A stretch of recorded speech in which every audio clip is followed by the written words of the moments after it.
Happy Wednesday, 9 News Meteorologist Laurann Robinson here with your virtual forecast. And we have a tale of two stories going on across Colorado. We're still seeing that heavy snow, very gusty winds, blizzard conditions out west. And then across the Front Range and Eastern Plains, we're seeing that Arctic chill move its way out. Temperatures start to rebound toward seasonal numbers for this time of year. Just some in and out cloud cover, a little breezy as we go through the afternoon. But let's go ahead and take a look at our current conditions. 46 degrees at DIA, a good mix of sun and clouds. Calm winds now. As we continue through the rest of the afternoon, it'll be a bit breezier. So wind chill actually feels like 46 degrees. We take a look at temperatures all across the Front Range and Eastern Plains. We're warming up nicely. 60 degrees right now in Pueblo. Wow. 46 at DIA. The southern half of the Front Range and Eastern Plains anywhere from the middle 40s to the low 60s, while the northern portion's still in the 20s and 30s, a little chillier there.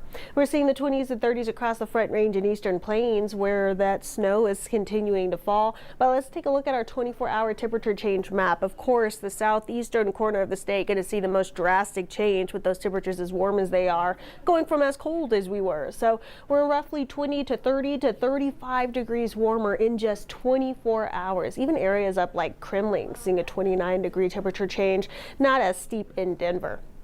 But we take a look at our HD Doppler radar, and there is a system off the Pacific Northwest that's going to continue to push more snow showers into the western slope and high country. That's really where the snow is going to stay. I don't think any of it's going to move east of the I-25 corridor as we go through the rest of our Wednesday. Maybe just a few light flurries across the northern foothills. That's about as east as the snow is going to fall. But with all of that snow, we're expecting quite a bit by Friday morning. The areas in red, winter storm warnings, could see maybe a couple feet in some areas, and the teal areas, the winter weather advisories looking like up to a foot possible.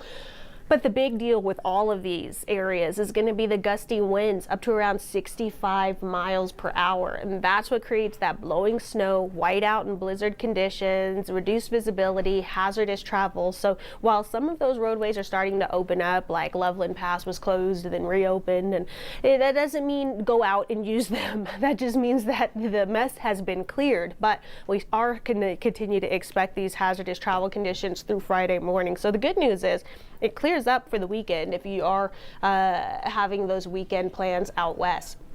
With all of the snow that's fallen in such a short amount of time, heavy amounts of snow and very gusty winds, we do have avalanche warnings through Thursday. So you want to stay out of those backcountry areas. We're at a high level of danger, 4 out of 5.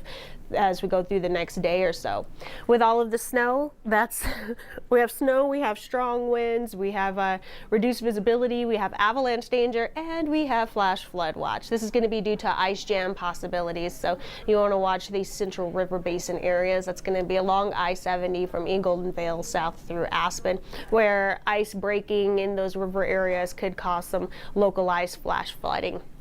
When you take a look at our Futurecast through the rest of the afternoon, that snow really picks up across the high country. Then as we go into late tonight, it starts to wind down, only briefly though, because by early tomorrow morning, snow picks back up to the west. Maybe a few snowflakes make their way across the Front Range and Eastern Plains here and there, but by far the heavy snow is going to stay in the high country as we move our way through Thursday evening.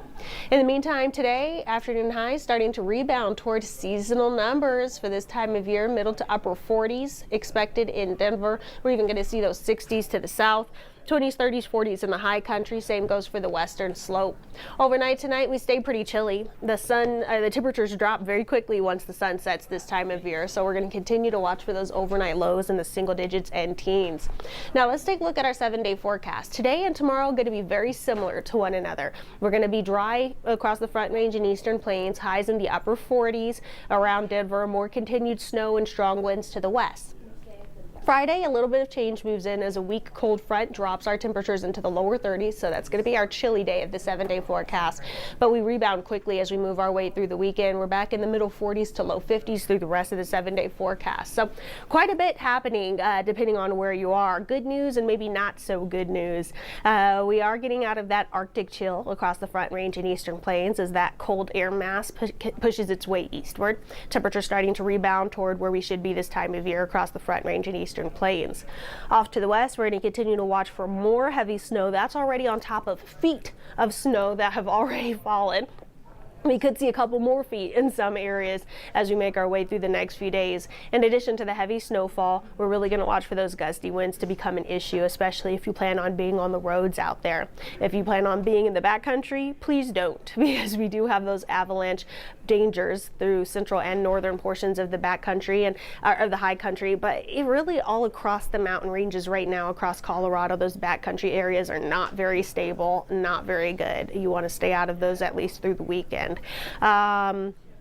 Outside of that, we're just going to watch for those temperatures to continue to rebound. We'll be slightly above average as we go into the weekend and into next week with temperatures reaching the lower 50s. So I will be back this evening on 9 News 4, 5, and 6 for more weather updates. And later this evening, I believe we have Chief Meteorologist Kathy Sabin for the 9 and 10.